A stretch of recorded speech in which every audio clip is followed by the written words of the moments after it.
And here was like a platoon of Hamas terrorists. October 7th, Hamas didn't so much storm into Be'eri as breeze in. Filming me Like they had all the time in the world. all the time on the road. And there was no idea if there was no None. security forces at all. None. It was so shocking to see them here. 8 of Tal Shoham's family members, including his wife and 2 children, were huddled in the safe room there. It's not safe anymore.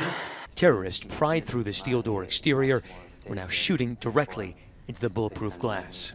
No, I knew that the bulletproof window can only hold a little time until it will break apart. So I decided that when they will open a 10 centimeters hole in it, when it's wide enough to throw a grenade inside, I would surrender. All the women and the children was under the bed. So I said, I'm sorry, but we need to surrender. And Adi, my wife, said, no, don't do it.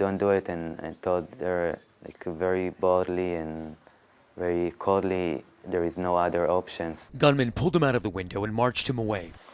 Tal took us back to Be'eri, where 102 people were killed. It was the first time he'd been back since his capture. So in that moment, like, the last words that you said to your wife were, we've got to surrender. There's no other option. Yeah. There's no goodbye, there was no I love you. No, nothing. He was bundled into the trunk of a car that bumped into Gaza, one of 250 people Hamas kidnapped into Gaza that day. Late last month, Tal was part of the last group of hostages released during a 6-week ceasefire, during which hundreds of Palestinian prisoners held by Israel were released. About a month into his captivity, 2 hostages were brought into the safe house in which he was being held in Gaza, Evyatar David and Guy Gilboa Dalal, kidnapped from the Nova Music Festival. The 3 would be together for the next 470 days, as close as brothers. They were intentionally starved and abused for the next 500 days, but for Tal, the worst torment was the uncertainty about his family. All day long, I mean, to think they are alive, they are dead, and try to like feel how it will be to be released and to be with only one of them or 2 of them after, or with none of them. And so on day 46, he mentally buried them. I imagine like a big grave and 2 small ones with all of my community in my village behind me, and like I gave a speech to every one of them, and it was the toughest thing that I did in my life. On the 50th day, his captor showed him a letter from his wife Adi saying she was well and their children and members of their family would be released soon. I went to our room and told Evyatar and Guy that they are alive and safe, and then told them I will go to cry in my bed. Just had this amazing relief cry, because I hold myself until then. It's the first time that I cried in Gaza. Now the burden of the family can get off me, and I can just think of my own survival now. Which would be increasingly difficult. Then we started a phase of almost 2 months of extreme starvation. Their gums began to swell, teeth loosened, limbs ballooned. Well, it started like a big blue sign on my leg, and then all my leg became like a disco party, like a purple, blue, yellow, all the colors, and I couldn't walk for more than a month. Of the 8 people in the safe room with Tal, 7 had been kidnapped and his father-in-law murdered. Every one of the other 20 neighbors on their street were killed. Round after round of negotiations failed as the war and Israel's bombardment intensified. More than 48,000 Palestinians were killed in Israel's devastating assault on Gaza. More have been wounded, according to the Hamas-run Gaza Health Ministry.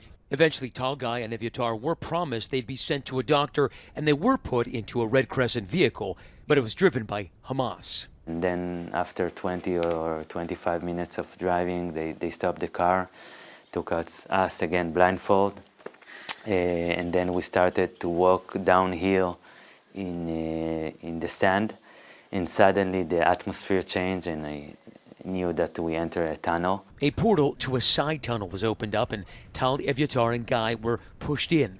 Israeli hostage Omer Venkat had already been inside for 300 days. We went through it, and then I heard someone, Israeli, Omer Venkert, they told him, we got you company. Then I understood that it's over. I mean, we're gonna stay here until the end in this tunnel. Over the past 18 months, the IDF taking us in to some of those tunnels. It's hot and damp in here. Those 4 hostages were in a tunnel that was less than 3 feet wide, less than 40 feet long, a 120 square foot tomb. We had 4 mattresses on the ground, which we slept on and lived on. Then 1 meter, like empty space on the sand, and a hole in the ground, which was our toilet. Eventually, these disturbing images of emaciated hostages backfired, and Tal and the others were given bigger rations. I mean, they actually told us a few weeks before that they won't feed us well because they want us to get released really, really in bad shape to put pressure on the Israeli people. And it backfired on them. To put pressure on the Israeli people, to put pressure on their government so that they would do a deal. Yeah, exactly. And it backfired, so they started to feed us more, like twice or even more. You didn't get a chance to say goodbye to your family in that room behind me. Yeah, But you did get a chance to say goodbye to Evyatar and Guy. yeah. What did you say to them? I asked them to be strong. I ensured them that I really believe that in the end, I don't know how much time it will take, but they will be released also. And I told them that I ensured them that we will fight for them and we will tell their story.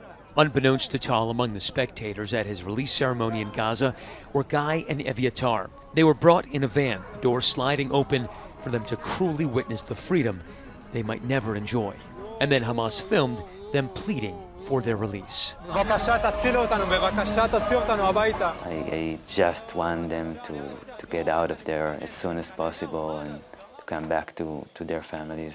It was really relaxing to arrive. Shortly after, he was handed over to the Red Cross at a military checkpoint on Gaza's border. I get off the vehicle and they asked me if I need something, so I said I need a bathroom, and I went to the bathroom, like closed the door, see that nobody is seeing, and then I started to dance like that I'm finally outside. I mean, finally home. It's not home yet, but it's the closest thing that I had until then.